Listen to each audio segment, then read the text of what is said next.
अब राम जी जब वन में जाने को तैयार हुए तो सीता जी ने कहा मैं भी आपके साथ चलूंगी। सीता जी ने कहा मैं भी आपके साथ चलूंगी, तो राम जी ने मना किया। सीता जी ने कहा मैं आपके साथ चलूंगी और आपके आगे आगे चलूंगी। अग्रतस्ते गमिष्यामि मृदगंधी कुशकंटकान, आपके मार्ग के जो कुशकंटक हैं उनको अपने चरणों से रौंदती हुई मैं आगे आगे चलूंगी, मैं भी चलूंगी। भगवान श्री राम ने कहा देवी आप तो अयोध्या में रहो, आप वन में चलोगी बहुत कष्ट होगा, बहुत दुख होगा, मैं तुम्हारी रक्षा नहीं कर पाऊंगा। ये सब कारण जब राम जी ने बताया और जानकी जी को वन ले जाने में, वन साथ में वन में ले जाने की अनुमति नहीं दी, तो जानकी जी को बड़ा दुख हुआ और जानकी जी को थोड़ा रोष भी आया। इसको कहते हैं प्रणय कोप। स्त्री पति से बहुत प्रेम करती है, लेकिन प्रणय में, प्रेम में ही उसको यह अधिकार होता है कि उसका मन दुखी हो तो वो अपने पति को अपने दुख को सुना सके, कह सके, भले वो शब्द कठोर ही क्यों न हो। अब यहां पर किशोरी जी ने जो भगवान को कहा है, एक श्लोक बड़ा महत्वपूर्ण है। किम त्वामन्यत वैदेह्यः पिता मे मिथिलाधिपः राम जामातरम प्राप्य स्त्रियम पुरुष विग्रहम। इस श्लोक पर कृष्णपाद सूरी ने बड़ी लंबी व्याख्या की है।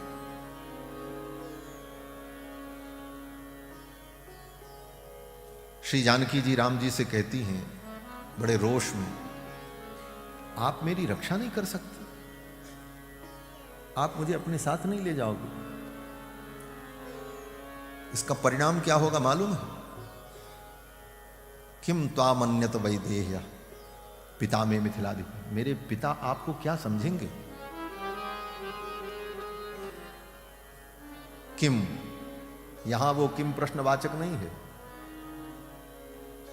यहां पर किम दुष्ट अर्थ में अव्यय है। यहां पर किम त्वामन्यत वैदेह्यः, मेरे पिता विदेहराज क्या कहेंगे आपको, इसकी चिंता आपको नहीं है। किम अमन्यत, मेरे पिता आपको क्या मानेंगे। मेरे पिता ने तो आपको वीर समझा था, क्योंकि आपने पराक्रम दिखाया था, धनुष तोड़ा था, लेकिन वो पराक्रम आपका केवल अभिनय मात्र था।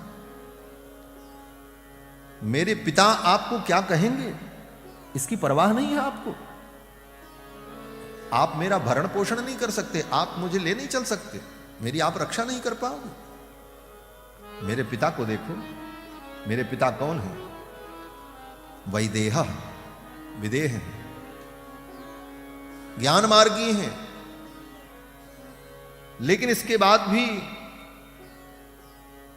वो ज्ञान मार्गी होते हुए भी अपने कर्म में लगे रहते हैं और प्रजा का पालन करते हैं। और मेरे पिता में मिथिलाधिपः, वो मिथिलाधिप, मेरे पिता तो वृद्ध हो चुके हैं लेकिन मिथिला के अधिप हैं। मिथिला के अधिप होने का भाव कि मिथिला की प्रजा के भार को अपने कंधे पर ढो रहे हैं, उनका संरक्षण कर रहे हैं, और आप एक पत्नी की रक्षा नहीं कर सकते। किम त्वामन्यत वैदेह्यः, मेरे पिता तुमको क्या कहेंगे। राम, मेरे पिता ने आपका वर्ण किया था, आपका नाम राम है।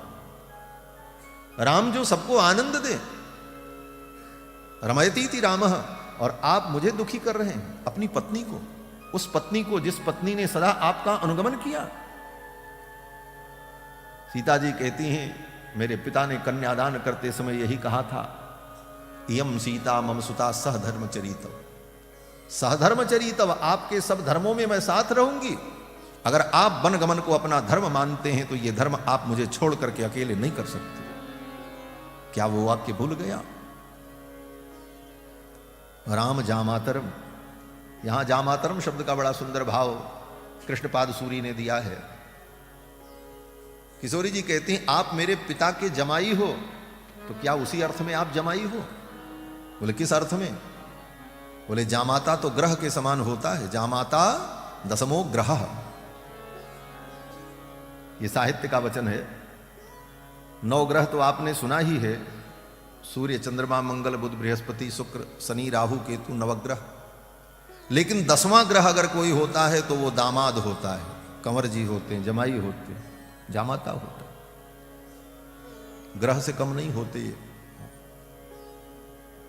आ जाए तो घर में सब लोग सावधान हो जाते हैं, क्यों? बोले दामाद जी आए हैं, कहीं कोई कमी न रह जाए, नहीं तो कितना अपमान होगा, क्या होगा। जामाता दसमो ग्रह। बाकी ग्रह जितने हैं वो तो कभी अनुकूल और कभी प्रतिकूल होते हैं, लेकिन ये दामाद रूपी ग्रह कभी अनुकूल नहीं होता। कितनी भी सेवा करो, कितना भी दे दो। और बाकी ग्रह जो हैं वो तो अपना स्थान और राशि बदलते भी रहते हैं। कभी मेष राशि पर, कभी वृष राशि पर कोई ग्रह रहता है, लेकिन ये दामाद रूपी जो ग्रह है इसकी राशि भी नहीं बदलती, ये एक ही राशि पर रहता है। क्या राशि? बोले कन्या राशि। कन्या का पति है, इसलिए दूसरी राशि हो ही नहीं सकती इसकी। सदा क्रूरः सदा वक्री सदा मान धनापहा कन्या राशि स्थितो नित्य जामाता दसमो ग्रह। ये दामाद तो 10वां ग्रह होता। तो क्या आप दामाद रूपी ग्रह बनकर के मेरे पिता को दुख देना चाहते हो? किम त्वामन्यत वैदेह्य पिता में मिथिलाधिप। और मेरे पिताजी आपके विषय में क्या सोचेंगे, इसकी चिंता आपको नहीं। पिताजी को कितना पश्चाताप होगा कि प्राप्य स्त्रियम पुरुष विग्रहम राम जामातरम। मैंने अपनी कन्या का दान उस पुरुष को किया जो पुरुष देखने में केवल पुरुष है, भीतर से स्त्री है। जानकी जी कहती हैं स्त्रियम पुरुष विग्रहम। देखने में आप पुरुष जैसे हो, लेकिन आपका हृदय तो स्त्रियों से भी ज्यादा कोमल है। स्त्रियों में जितना भय नहीं होता, उससे ज्यादा भय आपके अंदर है। और दूसरे शब्दों में कहा जाए तो इसका अर्थ जानते हैं क्या?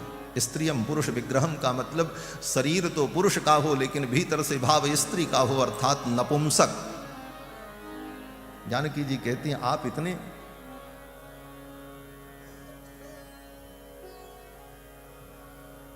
अशक्त हो, मेरी रक्षा नहीं कर सकते। मेरे पिता क्या समझेंगे? किम त्वामन्यत वैदेह्य पिता में मिथिलाधिप राम जामातरम प्राप्य स्त्रियम पुरुष विग्रह। आप तो उसी प्रकार स्त्रियम पुरुष विग्रहम हो। श्री कृष्णपाद सूरी ने वहां पर उदाहरण दिया कि जैसे खेत में पशु पक्षियों से फसल को बचाने के लिए एक आकृति खड़ी कर दी जाती है, यथार्थ में वो आकृति होती नहीं है, लेकिन पुरुष की आकृति बना दी जाती है तो सामान्य पशु पक्षी भयभीत होकर के भाग जाते हैं, खेती का नुकसान नहीं करते। उसी प्रकार आप ठूंठ के समान पुरुष की आकृति में हो, आप स्त्री जैसे हो, आपके अंदर तो पुरुषों का कोई लक्षण दिखाई नहीं पड़ रहा। यहां पर जब इस प्रकार से जानकी जी ने भगवान को कहा तो भगवान ने कहा ठीक है, अगर ऐसी बात है तो आप चलो। अब यहां पर एक दूसरा भाव है कि श्री जानकी जी ने भगवान के लिए जिन शब्दों का प्रयोग किया, स्त्रियम पुरुष विग्रहम, भावनात्मक दृष्टि से, भक्ति की दृष्टि से विचार करने पर यह भगवतापचार है, भगवान के प्रति किया गया अपचार। अपचार माने अपराध। और जानकी जी ने भगवान को ऐसा कहा, लेकिन भगवान ने इस अपराध पर ध्यान नहीं दिया, क्योंकि भगवान का स्वभाव है सुन सुरेश रघुनाथ स्वभावु निज अपराध रिसाई न काऊ। सुन सुरेश रघुनाथ स्वभावु सुन सुरेश रघुनाथ स्वभावु निज अपराध रिसाई न काऊ। निज अपराध रिसाई न काऊ।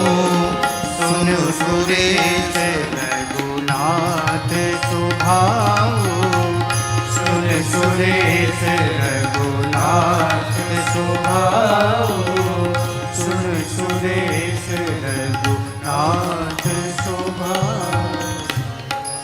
जी का कोई अपराध करे राम जी नाराज नहीं होते, लेकिन राम जी के भक्त का कोई अपराध कर दे तो भगवान क्षमा भी नहीं करते। जो अपराध भगत कर करई राम रोष पावक सो जरई। इन दोनों का उदाहरण यही है कि श्री जी ने भगवान को कटुवचन कहा, भगवान ने क्षमा कर दिया, लेकिन यही जानकी जी ने जब दंड वहाँ पंचवटी में लक्ष्मण जी को कटुवचन कहा, मरम वचन सीता जब बोला, और उसका परिणाम बोले सीता जी का हरण हुआ। तो ये सारे भाव हैं। तो आज बस इतना ही।